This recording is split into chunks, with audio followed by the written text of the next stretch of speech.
Buenos días a todos. Bienvenidos a este evento tan especial para nosotros que nos va a permitir discutir un tema en donde Transparencia Internacional y Transparencia Venezuela ha tenido especial interés desde hace ya algunos años. El tema lo empezamos a trabajar y Delia no me dejará mentir, ya hace como 3 años o un poquito más, en un evento precisamente en Argentina, en donde Transparencia Internacional logró reunir a jueces, a fiscales y a organizaciones de la sociedad civil de América Latina que habían estado trabajando sobre el tema de la corrupción y género desde hace algún tiempo. En esta reunión estuvo además también coordinada con el apoyo y la coordinación de Naciones de ONU Mujer. Y fue muy interesante ver que todo lo que habíamos estado hablando, conversando y preparando algunos papers desde Transparencia Internacional para ver cómo hacíamos para proteger o definir dónde se estaba produciendo la corrupción que afectaba más a las mujeres, llegamos con mucha claridad a ver el tema de la extorsión sexual, porque precisamente fueron los fiscales y los jueces los que presentaron los casos más claros, en donde funcionarios públicos o personas del poder, de los diferentes sectores del poder público, exigían a cambio de una prebenda o un proceso en el que tuviera derecho, exigía a cambio de la aprobación o a cambio de la liberación, por ejemplo, en los temas judiciales o de la ganancia de un proceso, que a cambio exigían sexo, ¿no? En Venezuela, y bueno, Norma imagino que hará mención a ello, desde hace rato y con el apoyo de todas las organizaciones que hacen vida en el área de la protección y defensa de la equidad de género, y bueno, Vivi es una gran representante de toda esa red naranja que además ella ha coordinado muy bien junto con otras organizaciones. Hemos impulsado además la recepción, la posibilidad de recibir denuncias en el tema de violencia de género.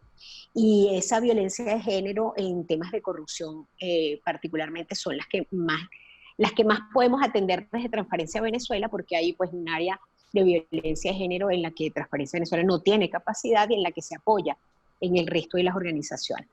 Con esto ya le doy la palabra a Norma. Espero que sea del interés para todos y que esto sea un primer espacio de conversación para seguir trabajando este tema que nos es tan caro a todos. Muchas gracias. Hoy nos ocupa este tema poco tratado en Venezuela y en algunos países alrededor del mundo, y la necesidad, ¿no? Para ver la necesidad que existe para determinar y establecer la sextorsión como un delito de corrupción. Cuando la moneda de intercambio, ¿no? en estos delitos de corrupción no es el dinero, no es el euro, no es el peso argentino, no es el dólar, sino es el acto sexual. Entonces, ¿cuándo ocurre la sextorsión? La sextorsión ocurre cuando aquellos investidos con poder lo usan para explotar sexualmente a aquellos que están sometidos a ese poder. Es una forma de corrupción que podemos llamar de género o basada en género, porque ocurre particularmente o desproporcionalmente en las mujeres. Lo que no quiere decir, como dijo Merchi, que no suceda, que los hombres o personas pertenecientes a la comunidad LGBTI no puedan ser víctimas de esta modalidad de corrupción. Ha sido una forma de corrupción silenciosa, no se ha hablado mucho del tema y es porque no había sido discutida o no había sido reconocida como un fenómeno distinto dentro del marco de la corrupción o de la violencia basada en género.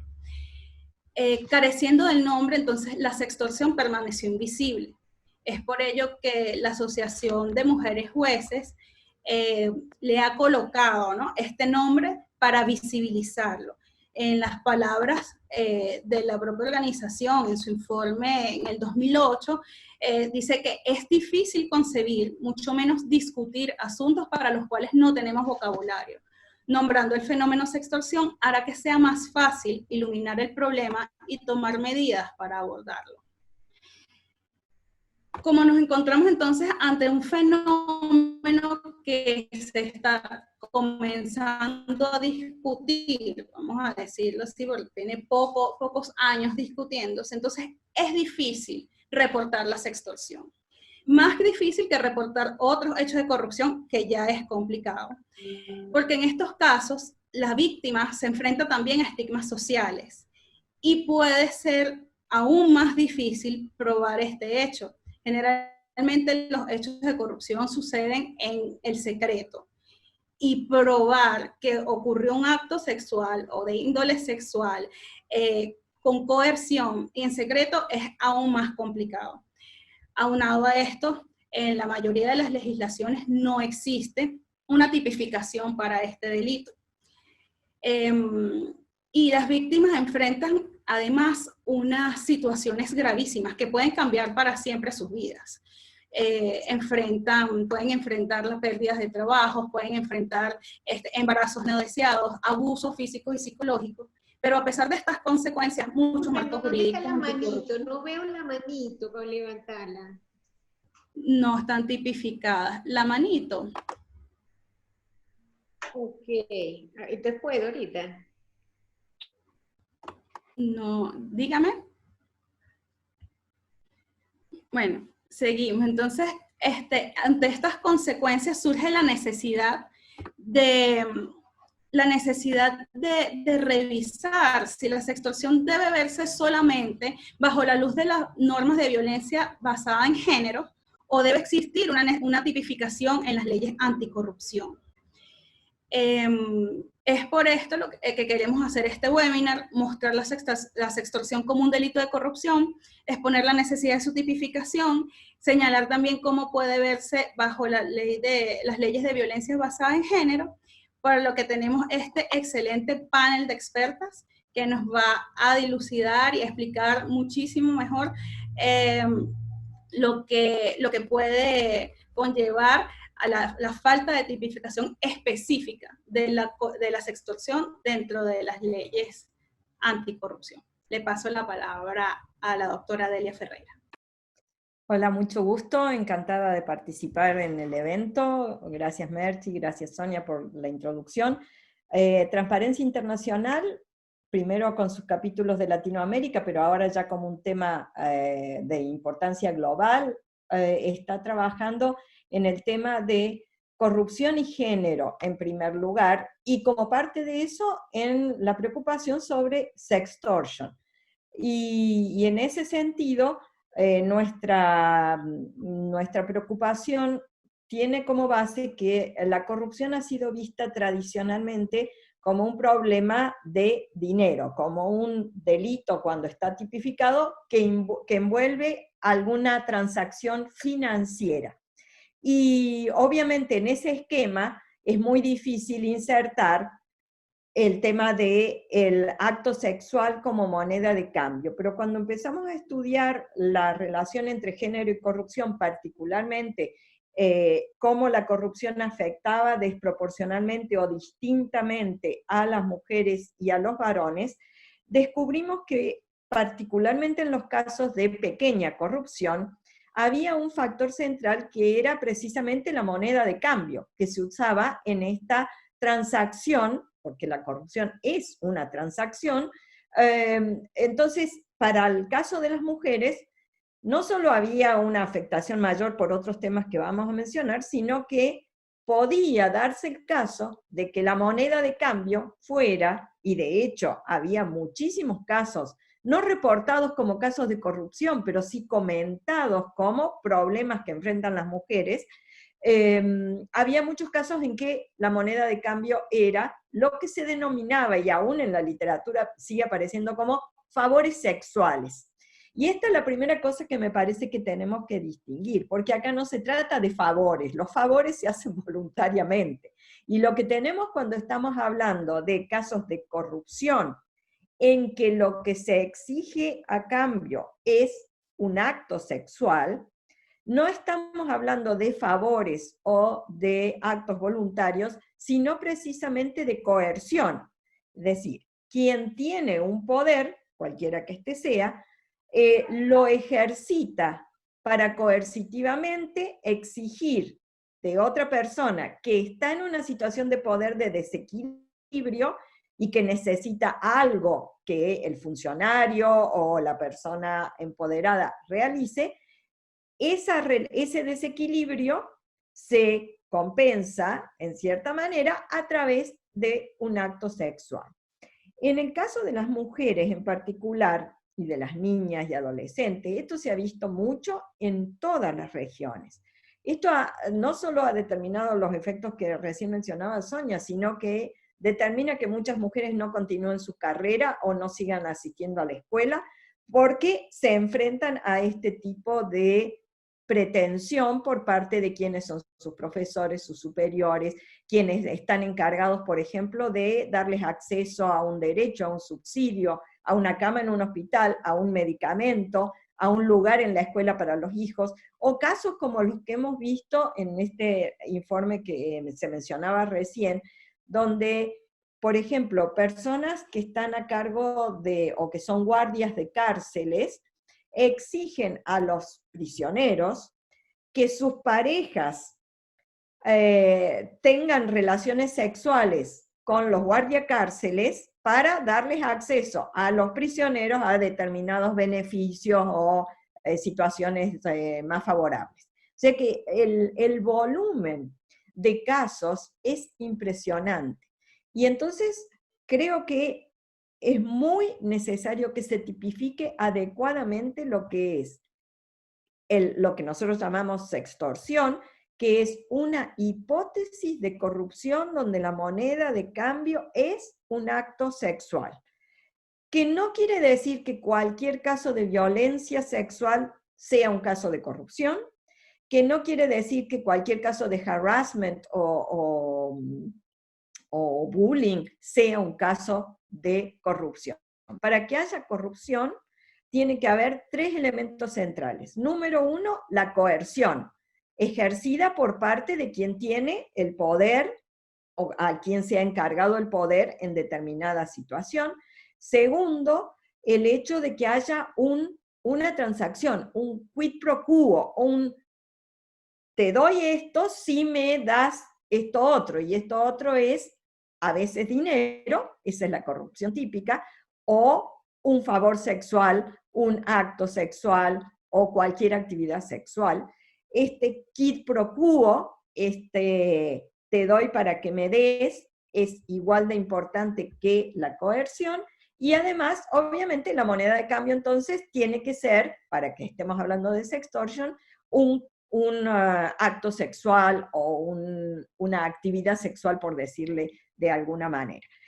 Esto es muy importante para que estemos claros en qué figura penal estamos tratando de consolidar, porque en algunos países se utiliza la denominación sextorsión para, por ejemplo, casos de chantaje, donde se amenaza a una persona con publicar una foto o con publicar algún video que involucre actividad sexual. Eso no necesariamente es corrupción, y es necesario que nos pongamos de acuerdo en qué estamos tipificando, porque al clasificar estas conductas o al tipificar estas conductas dentro de un determinado rubro de los códigos penales, con un bien protegido de determinada categoría, esto tiene consecuencias en cuanto a la escala penal, en cuanto a las opciones que después van a tomar las personas afectadas y los que tienen que aplicar la justicia para decidir si van a aplicar la figura A o la figura B, que está en otro capítulo del Código Penal respecto a otro bien jurídico protegido, cuáles son las escalas relativas, y esto en los pocos países donde ya se está trabajando judicialmente en esto, se plantean esos desafíos, porque a lo mejor las penas para los casos de corrupción son menores que las penas para los casos de atentados contra la libertad sexual, por ejemplo, y entonces hay una discusión sobre por qué camino ir para lograr una adecuada sanción a estas conductas delictivas. Yo lo dejaría por ahora en este punto para poder conversar más y escuchar a las colegas y a las preguntas del público.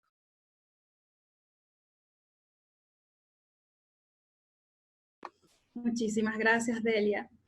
Nos continuamos el webinar con la intervención de la doctora María Soledad Llenari. Bueno, muy buenos días. Para el caso de Argentina es también un abordaje y un desafío muy, pero muy interesante, que nos obliga también a repensarnos. Yo escuchaba atentamente las palabras de Delia. Hay una primera aproximación que me gustaría dejar en claro, más allá de la declaración de la International, de la Asociación de Mujeres Jueces, perdón, en el año 2008 sobre la necesidad de tipificar este delito por algunos reportes que habían manifestado algunos jueces y magistrados que intervenían en las actividades, pero me gustaría contarles que Argentina tiene un código penal donde en realidad es un código penal neutro, como la mayoría de los códigos penales latinoamericanos. Es un código penal de hace muchísimos años, a su vez hay un proyecto de reforma, por ende, todos los delitos que estén vinculados con el género han sido delitos tipificados a raíz de una reforma, como el caso del femicidio, el feminicidio. Por ende, en el caso que a mí me tocaba en esta aproximación para hacer este primer encuadre, en la pregunta que me elaboraron para abordar este webinar vinculado con el tema de el delito de concusión y el delito de corrupción, lo primero que tengo para decir es que justamente nosotros no encontramos una recepción normativa adecuada, ni en este tipo de delitos. ¿Por qué? Porque voy a decir algo muy, pero muy claro. Lo primero que identifica, si bien los sujetos pasivos de este tipo de accionar o de delito también pueden ser varones, la realidad es que una de las premisas de este encuentro es que es un acto, un hecho que afecta mayoritariamente a las mujeres. Esto se identifica en realidad por una relación de desigualdad estructural. O sea, lo primero que hay que reconocer en los delitos de género, cualquiera que sea, es si existe una relación de desigualdad estructural de poder. En nuestro Código Penal, salvo en el feminicidio que está, en el femicidio, perdón, que está reconocida la figura como un agravante, que habla de un contexto de violencia, donde en ese contexto de violencia lo primero que hay que buscar es esta relación de desigualdad de poder, o desigualdad estructural de poder. En el resto de los delitos no tienen esta visión. Por ende, si nosotros revisamos los delitos contra la administración pública, los bienes jurídicos protegidos, ¿cuáles son? El erario público, la transparencia, la integridad, la probidad. Bueno, nosotros no tenemos el delito de corrupción típico, sino que tenemos distintos delitos contra la administración pública, contra la fe pública, etc. Sin embargo, en el caso, por ejemplo, vinculado, que a mí me tocaba analizar sobre la concusión, por ejemplo, o la corrupción, primer abordaje es la concusión, nosotros no está previsto como justamente un delito que no vaya más allá del bien jurídico protegido, que es la administración pública, el erario público y la transparencia. Por ende, hoy tendríamos que empezar a buscar figuras justamente específicas, típicas, que tengan como premisa la cuestión vinculada con, ante todo, reconocer, en el caso de que el sujeto pasivo sea una mujer, la relación de desigualdad estructural de poder. Eso me parece como primera aproximación. Por ende yo puedo revisar todo el capítulo vinculado con los delitos de corrupción y voy a tener que hacer de alguna manera un esfuerzo para poder encuadrar la conducta típica, porque ¿uno qué pretende cuando tipifica un delito? Como en el caso del femicidio. Pretende dar un mensaje de antiimpunidad ante tales conductas para precisamente lograr que esto no se repita y como una medida de acción para combatir específicamente un delito con especificidad. Por eso es que en el delito de femicidio tenemos el contexto de violencia, pero no es el caso del resto. Así que nosotros tenemos un código viejo, es un código que no tiene una premisa vinculada con el género, es un código neutro, es un código donde justamente hay que revisar y empezar a buscar en estos delitos, si bien también afecta a varones, lo importante, y este es mi pequeño aporte, digamos, es empezar a pensar en la utilización de un contexto de violencia o una relación de desigualdad estructural de poder, eventualmente, como un agravante de ese delito. No sé si fui clara. Fuiste clara, Soledad. Y de verdad sí, se evidencia la necesidad de ver, de aplicar este enfoque de género, de estudiar esta desigualdad en las relaciones de poder para también los delitos de corrupción. Además, como tú muy bien dices, y es una discusión que se puede generar acá, porque dice, dentro de los delitos, por ejemplo, en la legislación venezolana, en la ley contra la corrupción, ¿cuál puedo aplicar si yo estoy frente a un caso de sextorsión? Entonces, bueno, sería la conclusión, por eso te hice la pregunta, sería la conclusión, porque la conclusión, el funcionario está pidiendo una compensación por hacer su trabajo, pero muy bien, das en el clavo con la respuesta, diciendo que la tutela jurídica de la ley anticorrupción no puede ir más allá de lo que es el erario público, la administración pública como tal, y eso de hecho ha sido también la explicación en la mayoría de los países que tienen sus leyes anticorrupción. Bueno, con esto entonces pasamos a Beatriz Borges, que nos va a dar un enfoque de derechos humanos sobre la corrupción y hablarnos un poco más puede ahondar tal vez un poco más en esta relación de desigualdad de poder vista bajo la luz de las leyes de violencia basada en género. Muy buenos días, gracias Norma y gracias pues a las compañeras, tanto Adelia como Soledad, por esas reflexiones que nos hacen ver la importancia de este tema y en especial a Transparencia y a Merchi, porque desde hace rato estamos viendo cómo aportar ideas para comprender la necesidad de incluir la dimensión de género en las estrategias anticorrupción y no solamente comprender el fenómeno, sino para mí lo más importante, cuáles son esas estrategias para enfrentarlos, ¿no? Esta idea de que repetimos, pero que tiene un sentido en la realidad, que la corrupción impacta de forma diferenciada a las mujeres, tiene situaciones específicas. Es decir, todo el tema de, por ejemplo, la pobreza, el acceso a servicios básicos, estos derechos de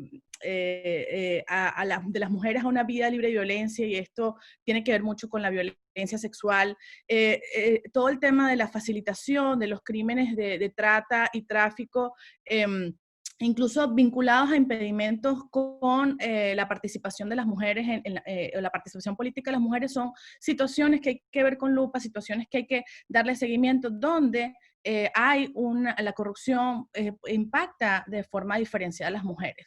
Una de las cosas que me parece muy importante, y fue algo que les agradezco también porque lo pude ver al preparar un poco las ideas para esta ponencia, tiene que ver este tema de los elementos fundamentales para relacionar el tema de la corrupción y el tema del género, ¿no?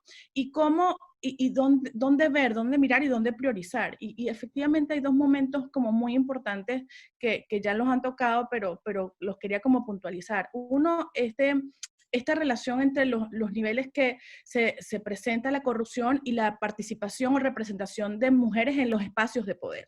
Eso es una cosa muy importante, espacios de poder y tomas de decisiones donde están o estamos las mujeres. Y el otro es el que tiene que ver con la afectación directa a las mujeres, que es los impactos desproporcionados o diferenciados de la corrupción en las mujeres, comparado con los hombres, porque como bien lo han dicho, ocurre a ambas vías, pero en ciertas situaciones, en ciertos casos, las mujeres son más afectadas. Entonces, es importante entender estas particulares de género como mujeres, como participantes, como líderes, como actoras, pero también como personas afectadas, y cómo estas dinámicas de la corrupción afectan.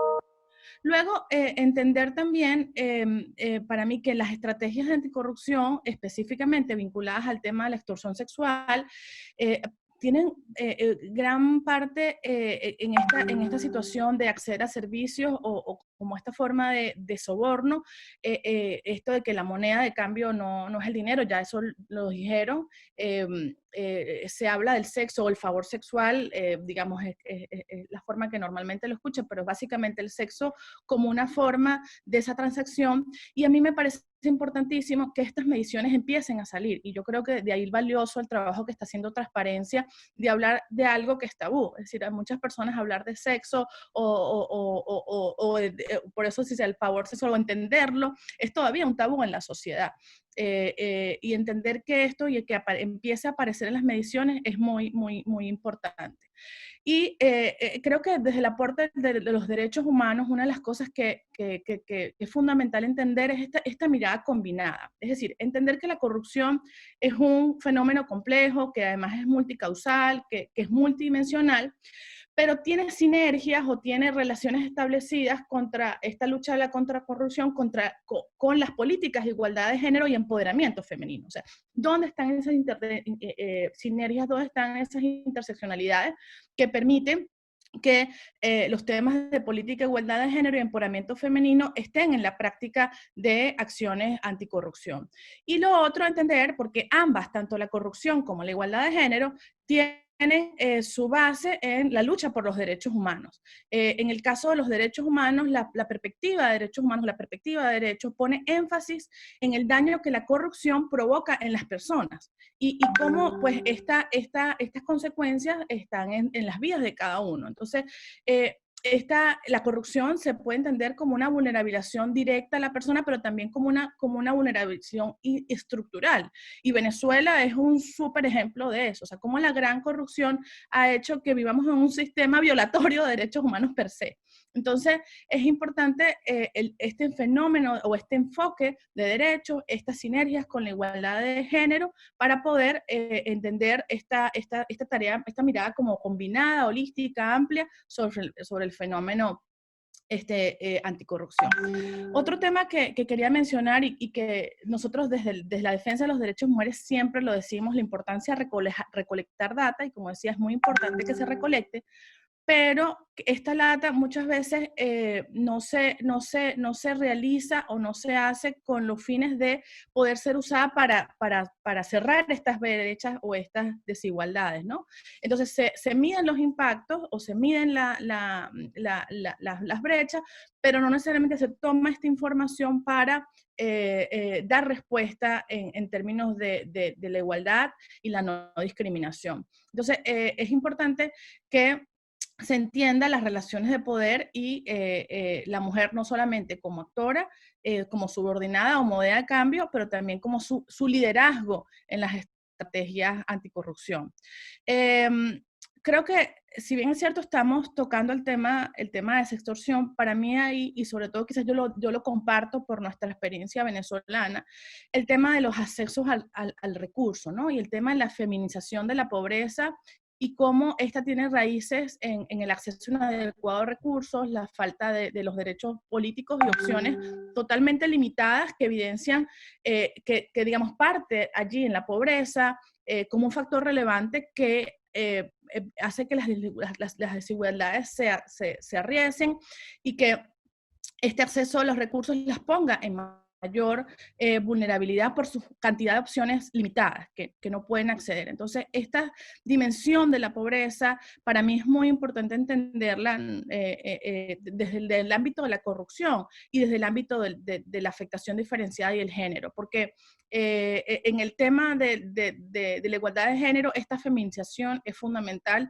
para todas las bases de violaciones que se dan en materia de derechos de las mujeres. Otro tema para mí, creo que tiene que ver, y me encontré un dato, creo que es viejo, pero me pareció interesante e ilustrativo, que produce Transparencia, la percepción social. Porque si bien es cierto, el tema de género y de derechos, y sobre todo el tema de igualdad de derechos entre hombres y mujeres, tiene que ver con temas, tiene que ver principalmente con temas culturales. Es decir, si bien es cierto, los derechos y las legislaciones han dado respuesta, no son suficientes. Es decir, la cultura machista y la cultura discriminatoria todavía está allí. Entonces, este tema sobre la percepción esto que hablábamos de la moneda de cambio en términos de la corrupción. Y decía esta encuesta nacional Proética de 2012 que si una mujer pide un soborno es más probable que sea dinero. Cuando le preguntaban a las personas, en un 60% dijeron que era más probable que las mujeres pidieran dinero. Y solo un 4% respondió que las mujeres solicitaríamos favores sexuales.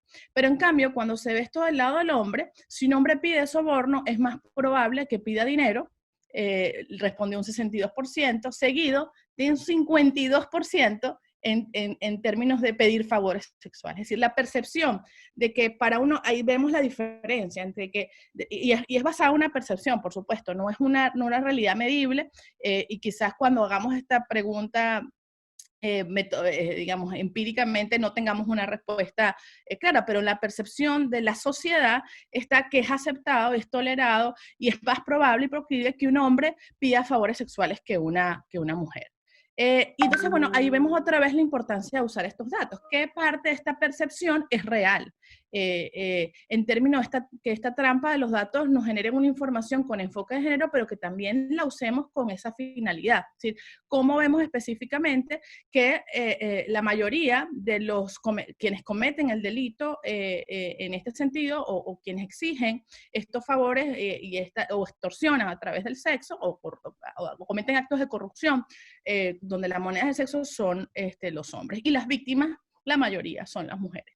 Y esto tiene que ver con un tema fundamental, y yo creo que no sé cómo voy con el tiempo, Norma, pero creo que aquí es donde que tú querías que yo llegara, el tema del poder y la corrupción sexual. O sea, la extorsión sexual o sextorsión es una manifestación de abuso de poder. Y eso es muy importante que lo entendamos porque ese abuso de poder, yo obtengo un favor sexual, una ventaja denominada, yo creo que la mejor forma, y por supuesto aquí están las expertas, no es mi experticia en el área, pero es corrupción sexual.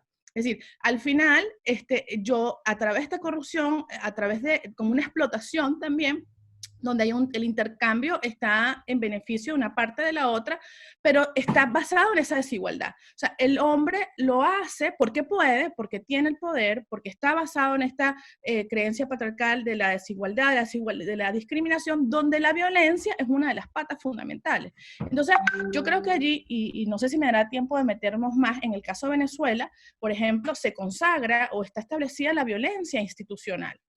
Como parte de la legislación en términos de violencia o del derecho de las mujeres a una vida libre de violencia. Entonces, allí hay un tema muy importante para entender no solamente el tema del sexo como la moneda de cambio, sino del poder y el abuso del poder, y con base a que yo pido esa moneda de cambio que es el sexo. Finalmente, creo que es importante entender esta como doble naturaleza de este delito, que para mí es el componente sexual y es el componente de la corrupción propiamente. Es decir, tienes estos dos componentes que conforman la acción y que pues, se manifiestan en una violencia o una agresión social que no suele pensarse como corrupción. Y yo creo que ahí está, para mí, lo que hace que esto sea tan invisible y que todavía esté en discusión. Porque además hay diferentes, como diferentes categorías. Es decir, la extorsión sexual puede tener, y así lo ha establecido también unas mujeres, desde hace bastante tiempo, que esta extorsión puede ver desde el acoso sexual hasta el sexo forzado. Es decir, pueden haber diferentes gamas de abuso o de extorsión sexual, y por supuesto que impactan mayormente a las mujeres. Entonces, si bien es cierto, lo que yo les quería decir es que este abuso sexual es una expresión de poder, es también un abuso de poder que están haciendo, o un mal uso de las autoridades para fines personales. Entonces, por el otro lado, y yo creo que lo mencionaba Delia, es como situaciones donde, y ya sí voy terminando, Norma, dime cómo voy el tiempo, pero este tema donde está el estigma, donde están los estereotipos, donde, por ejemplo, situaciones donde, y esto lo relaciono con lo que hablaba de la pobreza y el acceso a necesidades, y es muy vivido en Venezuela, el tema de, bueno, entonces las mujeres filtrean o coquetean con los funcionarios, y es una forma también de acceder al agua, por ejemplo, o acceder a servicios, o que me pasen frontera. Eso lo vemos diariamente en Venezuela. Y esto tiene que ver, para mí, ahí está el tema de derechos humanos muy presente. Es decir, tienes un sistema corrupto donde hay una gran corrupción, donde el acceso a los servicios es limitado o escaso, o en muchos casos, como en Venezuela, imposible cuando tienes una emergencia humanitaria compleja, donde puedes pasar días sin luz, sin agua, sin acceso a alimentos, y tienes a un funcionario que puede, de parte de él está tu vida, la vida de tu familia y la de tus hijos. Entonces, allí tú, incluso la moneda valorada, el sexo, termina convirtiéndose en una transacción. Y por eso también hablamos de sexo transaccional por supervivencia. Y eso está implicado en un sistema que tolera la violencia hacia las mujeres. Entonces, es muy importante entender que no es una, digamos, los dos componentes del sueldo de corrupción, pero también hay un componente estructural en términos de derechos humanos que en este tema tiene que ver con la gran corrupción, que es fundamental entenderlo. Fíjense, incluso el ejemplo que tú dabas, creo, Delia, sobre el tema de la situación de las cárceles, donde para poder acceder a los reclusos y el acceso a los reclusos, por ejemplo, en Venezuela, depende de la vida de mi familiar que esté allá adentro, que yo pueda acceder y darle comida o que él se mantenga vivo simplemente. Entonces, la moneda o favores sexuales para mujeres que no tienen nada y que están protegidas, porque además las mayorías de quienes cuidan a los presos son las mujeres, ahí también hay un impacto diferenciado, termina siendo como yo busco la supervivencia de mi familiar en las cárceles, y bueno, lo que tengo para hacerlo es transaccionar con esta moneda que es el sexo. Entonces, la verdad, bueno, sé que no tengo mucho tiempo, no me metí mucho con la legislación venezolana, pero solamente quería decir sobre eso, que en el caso de Venezuela tenemos leyes protectoras y pudiésemos decir que un sistema progresivamente legal, ¿no?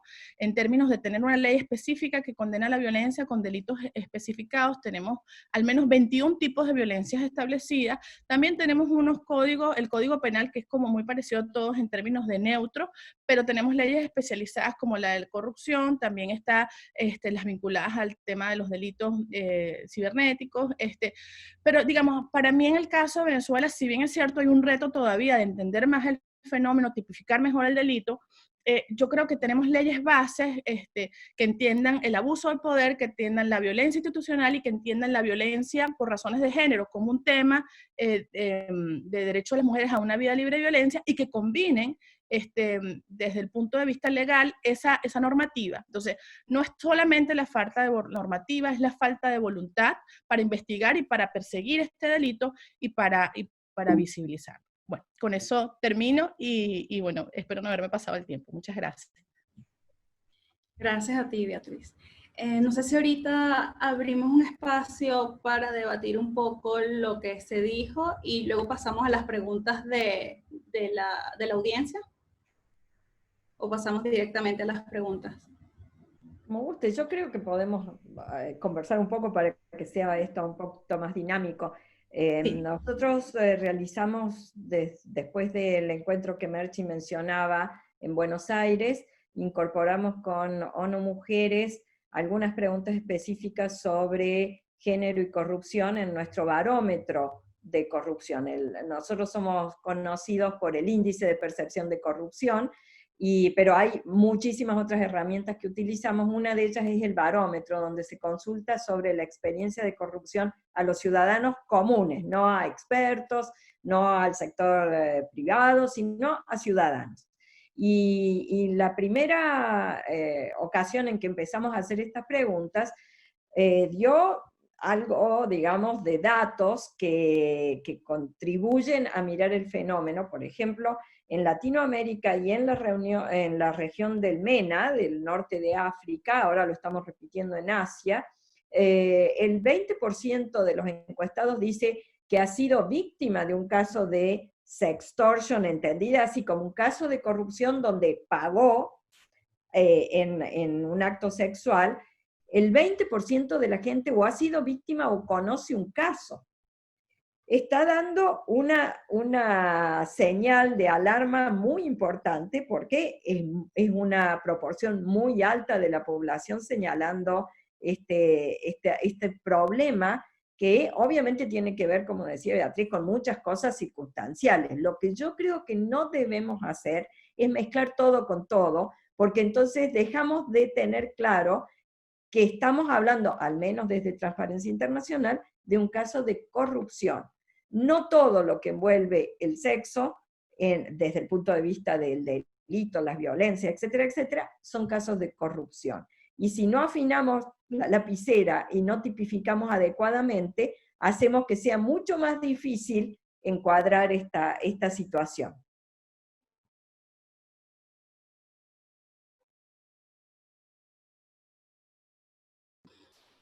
Sí, bueno, respecto a lo que decían también las panelistas que preopinaban, me parece que lo más importante es esto, la vinculación que tiene con la corrupción, que sería como la característica en términos, digamos, penales típicos, o sea, que esté dentro de por decirlo, de este menú de delitos, presente el abuso de autoridad, el abuso de poder, etcétera. Lo que yo creo es que cuesta muchísimo, me parece que el desafío más grande es el reconocimiento de lo que también abordaba Beatriz, que es las personas en especial situación de vulnerabilidad. Lamentablemente, y esta es la importancia de visibilizar y tipificar determinadas conductas. Recién decía Beatriz, tenemos en todos los países de Latinoamérica marcos normativos muy parecidos, desde la CEDAW, desde Belén do Pará, desde normas nacionales que hacen una bajada de Belén do Pará, normas provinciales que a su vez toman o receptan las normas nacionales, dispositivos, programas, etc. ¿Qué nos sigue costando entender? Que justamente, lo que recién decía un poco Delia, la persona en situación de vulnerabilidad, en este caso mayoritariamente mujeres en situación de vulnerabilidad, atravesadas interseccionalmente por distintas discriminaciones, no tienen un libre consentimiento. ¿Qué problema tenemos en el abordaje judicial?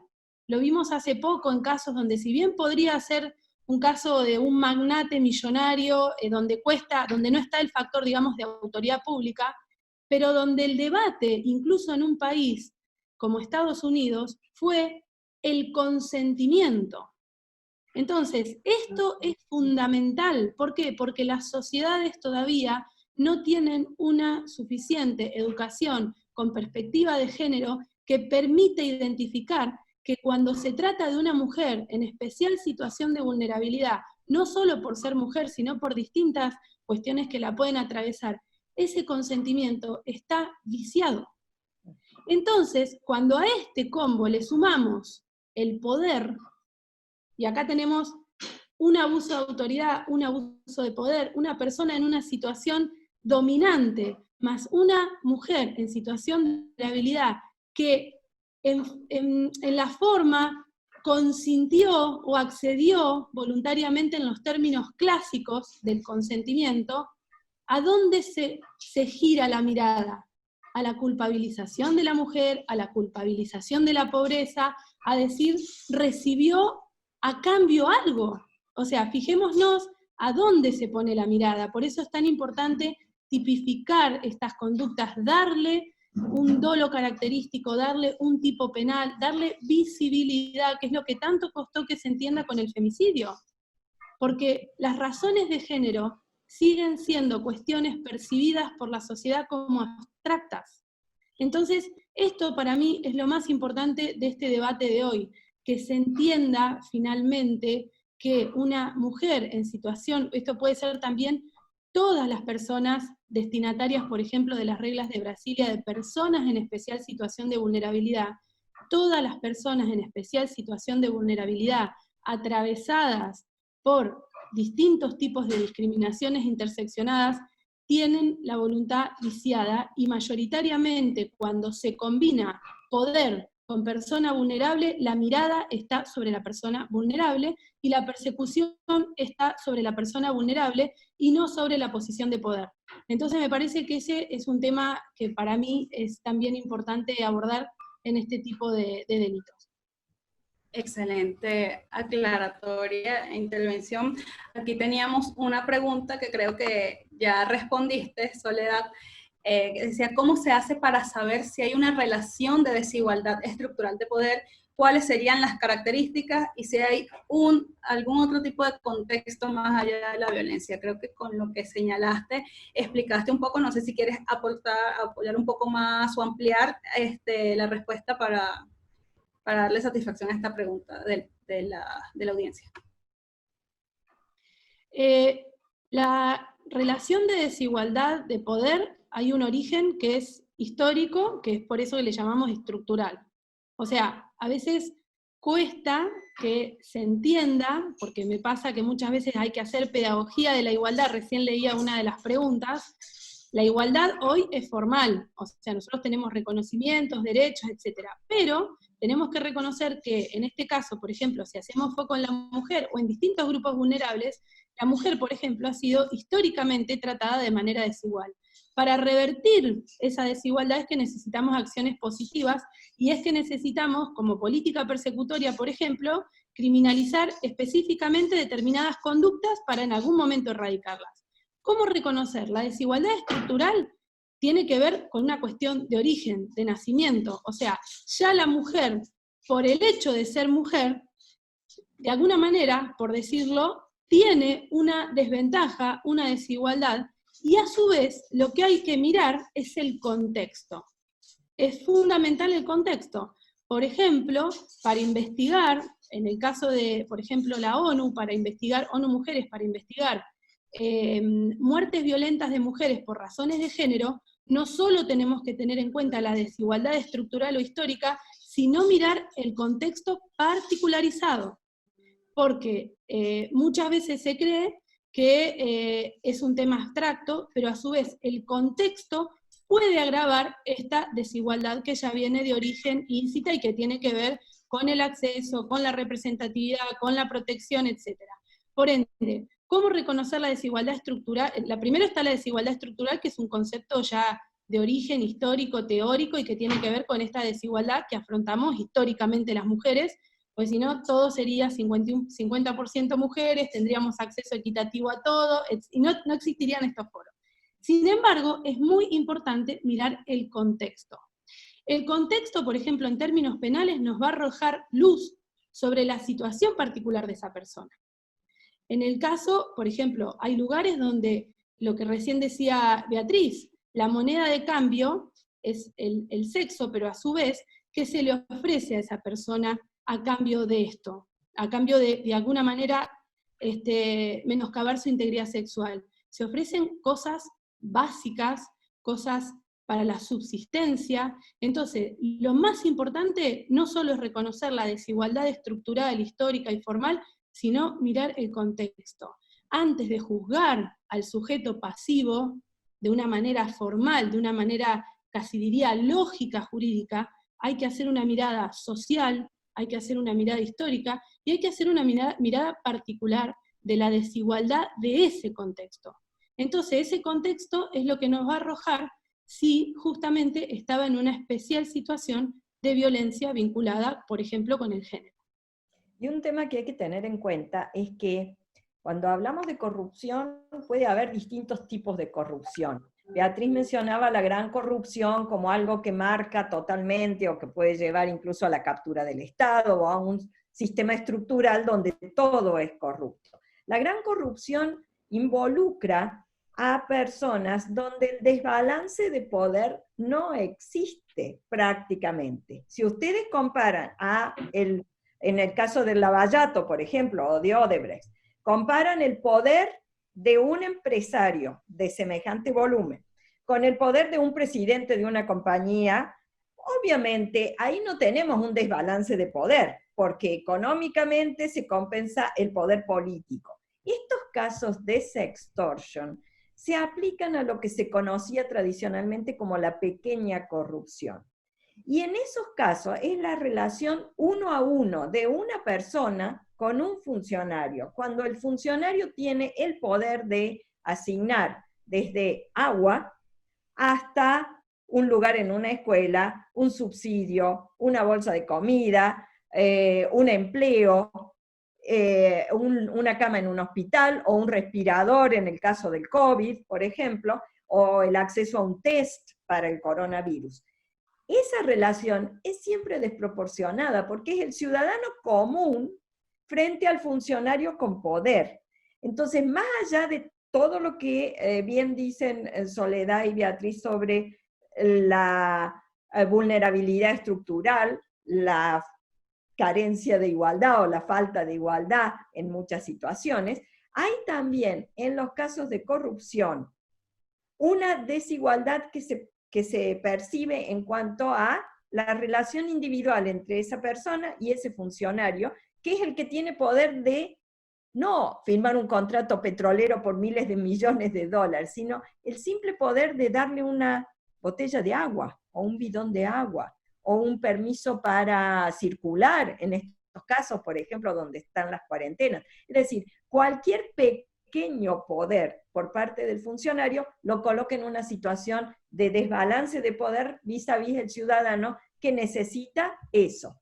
Y muchas veces ese ciudadano que lo necesita, aún teniendo dinero, o aún siendo un profesional, o aún siendo un varón frente a otro varón, está en una situación de desbalance, porque el que tiene que firmar la autorización o tiene que conceder el permiso, tiene un poder distinto de aquel que lo va a pedir. Esa situación existe siempre en los casos de pequeña corrupción. Por eso es tan importante ver el caso concreto y el contexto concreto. Y la complejidad de tipificar las conductas, ¿no? Sí, y yo quería referirme al tema de lo de la complejidad, ¿no? Y entender que es complejo, porque como decíamos, ya ver el tema desde la corrupción, desde sus relaciones con la igualdad de género, y si además lo metes en el paraguas de derechos humanos, hay una cantidad de aristas que debes ver. Pero yo sí creo que aquí es determinante en las estrategias anticorrupción, la importancia de no solamente mejorar el marco normativo, sino también tener voluntad desde el punto de vista de los jueces, de los fiscales, desde las instituciones nacionales de protección, para perseguir el delito, para sancionar a los responsables y para enviar mensajes de una forma que brinden ejemplo donde esto, tanto la corrupción como la violencia por razones de género no deben ser toleradas por los estados. O sea, debe haber políticas detrás de eso, porque además yo creo que ambas situaciones hablan también de un entendimiento de situaciones muy dañinas, estructurales de la sociedad. Es decir, si bien es cierto, en casos concretos, es lo que forman la mayoría, son sociedades que toleran la corrupción y que normalmente hay una cultura tolerante a la corrupción, por lo menos en nuestro país. Yo recuerdo siempre que nos decían, bueno, quien no roba cuando está en el gobierno es un tonto. Es como una cultura donde se tolera y se entiende que el funcionario necesariamente tiene que ser corrupto. Y si le sumas a eso el tema de la tolerancia, la violencia, la discriminación y la desigualdad por razones de género, de allí la importancia de que lo contrario, es decir, las estrategias que reviertan eso, sean estrategias importantes, o sea, no solamente los casos concretos, pero también envían mensajes a la sociedad.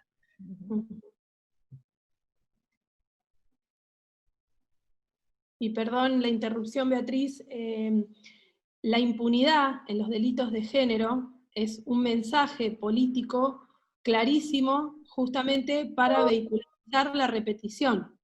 Por eso es tan, pero tan importante con el trabajo que hace de transparencia, primero, de investigar estos hechos, segundo, de ir teniendo herramientas estadísticas y ir analizando y viendo diagnósticos para justamente poder generar estrategias más eficaces, porque el mayor problema es la impunidad. La impunidad es hoy por hoy en este tipo de delitos justamente lo que permite su repetición y lo que permite que a su vez aprovechando esta desigualdad estructural y aprovechando las propias características de la corrupción, que también es estructural, se estructuralice la violencia. Por eso es tan difícil combatirla, porque de alguna manera es tolerado socialmente, y en los ordenamientos jurídicos no solo no se le da un abordaje específico, sino que esto permite que los sistemas judiciales, a su vez, tengan poca eficacia al momento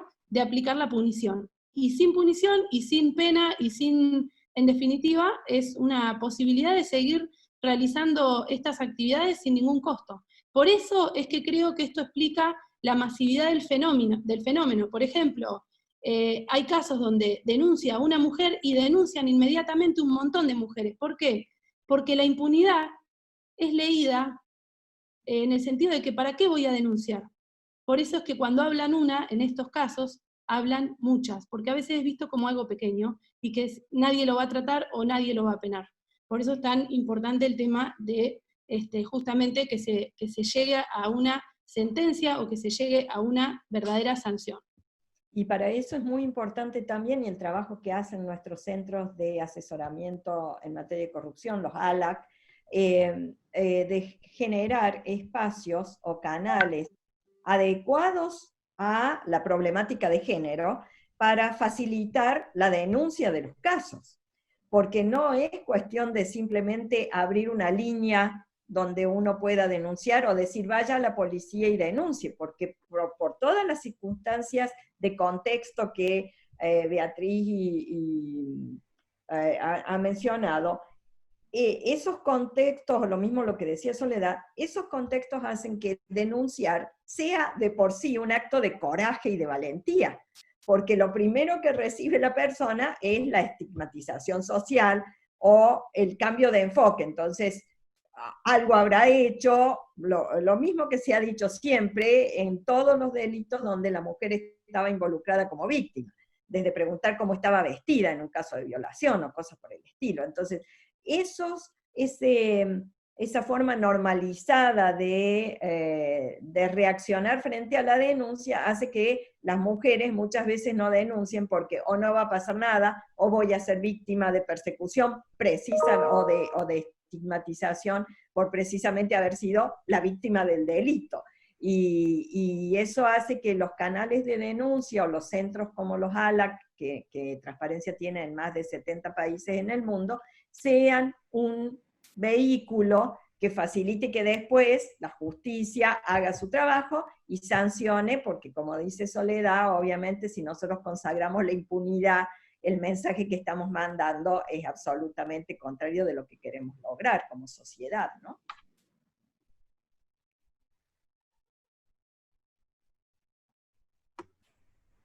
Gracias, Delia, por mencionar el trabajo que venimos haciendo los ALAC.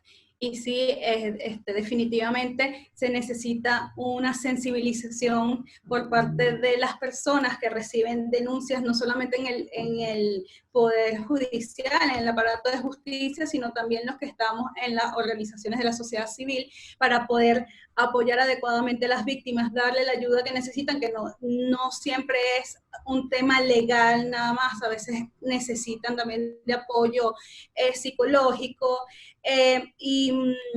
y también como educar, tratar de educar y de reeducar a los funcionarios, haciendo que se sensibilicen a estos temas para que no revictimicen a las mujeres que pueden ser víctimas de sextorsión o cualquier otro delito de violencia basado en género.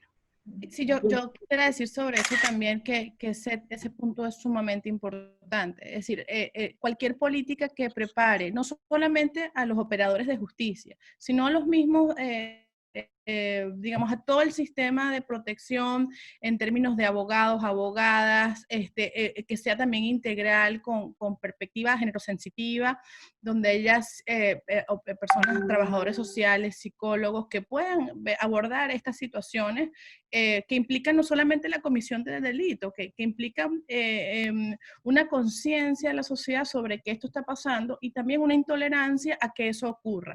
Es fundamental el que haya haya eso constantemente. A veces vemos muchas políticas como temporales o muy, muy inestables en términos de la capacitación y la formación de los funcionarios. Y es necesario que esto sea una política permanente, transversal y que sea mirada de forma integral. Y en ese sentido es muy importante el trabajo que realiza el periodismo de investigación, un gran socio de Transparencia Internacional en la lucha contra la corrupción, porque esa es la forma de visibilizar más allá incluso de los funcionarios, a los que podemos entrenar y darles cursos y demás. Tenemos que luchar contra un contexto de tolerancia o a un contexto de normalización o aceptación de que, bueno, es así y es así, no tenemos nada que hacer.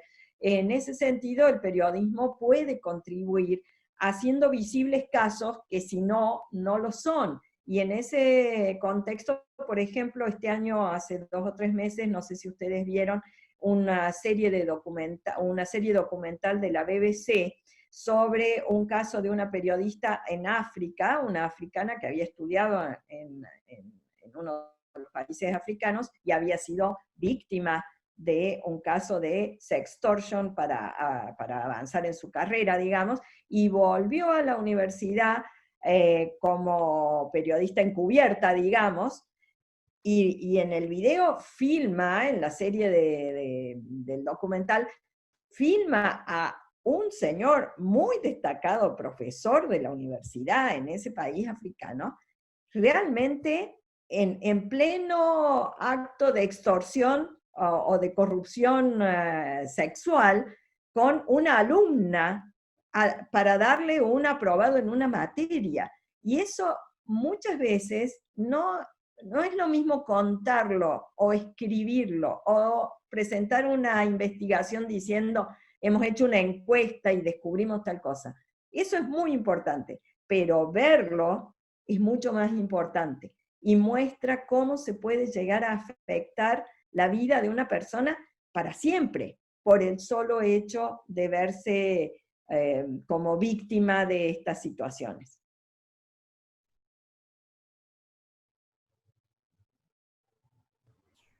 Pienso también que esas conductas, muchas veces cuando están en el contexto universitario o a veces de trabajo, lamentablemente es naturalizada. Y entonces no se ve como realmente estoy siendo víctima de un delito, sino bueno, es que lo usual que en el medio es que existan favores sexuales, y también la misma palabra, como la misma expresión que usted decía, de favor sexual, entonces le quita ese denominador de coerción, de coercitividad a ese acto. Entonces, lo que hacemos tras naturalizar esa conducta por la misma cultura que tenemos, por las mismas, la cultura patriarcal en la que vivimos, lo vemos normal y se invisibiliza el delito. Por acá tenemos otra pregunta. Voy a hacer la última pregunta que voy a leer por acá. Es como una reflexión y una pregunta que nos hace un espectador anónimo. Dice que entonces, de tener una concurrencia de normas que regulen esa conducta, exigir sexo a cambio de hacer algo que forma parte de las funciones de un servidor o servidora pública, debería resolverse por la norma anticorrupción, por el abuso de la investidura del cargo, o bien por la norma de violencia como una forma de violencia contra las mujeres, que no contempla la inhabilitación de funcionario o agresor para el ejercicio de nuevos cargos públicos. Entonces pienso que el planteamiento aquí es como por dónde puede realmente encuadrarse, como un delito de corrupción o como un delito de violencia basado en género. Bueno, de eso hemos estado hablando precisamente, y una buena tipificación facilita esa encrucijada para quien está como fiscal pidiendo un proceso o iniciando un proceso y como juez resolviendo ese proceso. Y eso no está claro en nuestras legislaciones.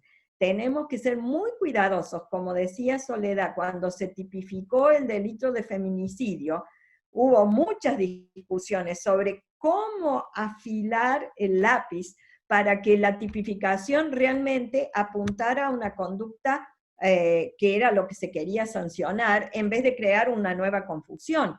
Y esto es muy importante en el derecho penal, porque la figura el tipo penal, lo que teóricamente, lo que nosotros conocemos profesionalmente como el tipo penal, es el dibujo exacto de un espacio de la conducta social que va a ser sancionado. Y no puede ser abierto porque no es un continuo, es un punto que está dibujado con un perfil muy claro para decir, lo que entra aquí, eso es el delito. Lo que queda por afuera, porque no tiene el tipo subjetivo, porque no tiene el dolo especificado, porque no tiene la condición de contexto requerida. Todo lo que queda afuera no es punible. Entonces es muy importante que ese dibujo de este sector de la actividad o de la acción social quede muy bien tipificado para que podamos exigirle después a la justicia que aplique las sanciones correspondientes. Pero Soledad es la especialista en esto.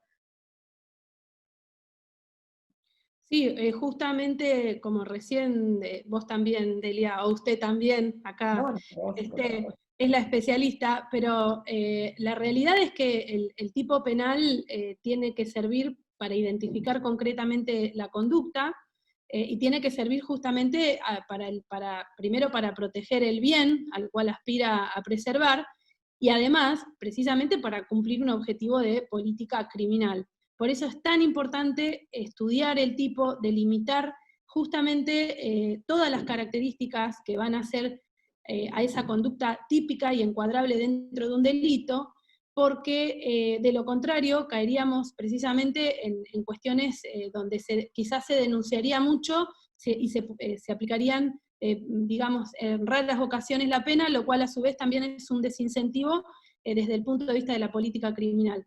Por eso insisto en que la especificidad tiene que ser de lo más cuidadosa posible, justamente para lograr los objetivos. Y precisamente teniendo en cuenta lo que decía Delia y también Beatriz, que es el tema del estigma, porque en este tipo de delitos, y lo mismo sucedía, si bien estamos hablando de delitos en el marco de la corrupción y en el marco justamente de un abuso de autoridad, estamos también en el marco de la integridad sexual, de muchas cuestiones que tienen que ver con la intimidad de la persona, específicamente las mujeres, lo cual, como pasaba en los típicos delitos contra la integridad sexual, donde se vinculaba mucho la no denuncia con la vergüenza, con las posibles repercusiones y con que es mejor dejarlo pasar que perseguirlo. Y bueno, entonces me parece que estas son las cuestiones que hay que tener en cuenta. Lo más importante no solo es la conducta típica, sino las características del sujeto pasivo o de la víctima. Y hay que poner atención también cuando se está en la tarea de la política criminal y del diseño de los tipos penales, el equilibrio de las escalas penales entre las distintas figuras de un código penal, porque también nos enfrentamos con este tipo de reformas parciales que después desacomodan las escalas penales y entonces un delito está desproporcionadamente castigado vis-a-vis otros delitos que son más graves o otros bienes jurídicos protegidos, y eso también deslegitima la política criminal y la legislación criminal, y muchas veces los que pagan los platos rotos son los jueces cuando aplican las sanciones o los fiscales cuando motorizan la acción judicial, porque la gente dice, pero ¿cómo puede ser? ¿Y cómo puede ser? Es porque no se ha tenido en cuenta que las escalas penales tienen que ser equilibradas, no solo dentro de uno de los capítulos del Código Penal, sino en el Código Penal integralmente. Y esto muchas veces requiere una revisión, no solo de lo que queremos corregir ahora, sino de la relación de esto vis-a-vis el resto de las figuras penales, aunque no tengan nada que ver específicamente con el delito que estamos tratando de tipificar.